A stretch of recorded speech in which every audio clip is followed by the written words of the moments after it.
Best friend ga long drive ti cheluraba natro au cheluri kamya khara soktherak pra kitang di soktheye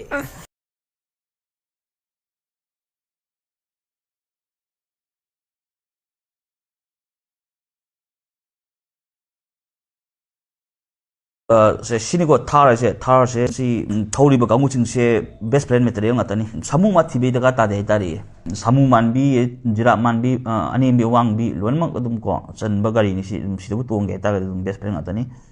wani ngai le te tari si thau yo ro kham tham dum ki power of thar ko ai se nang gi best friend poisoning do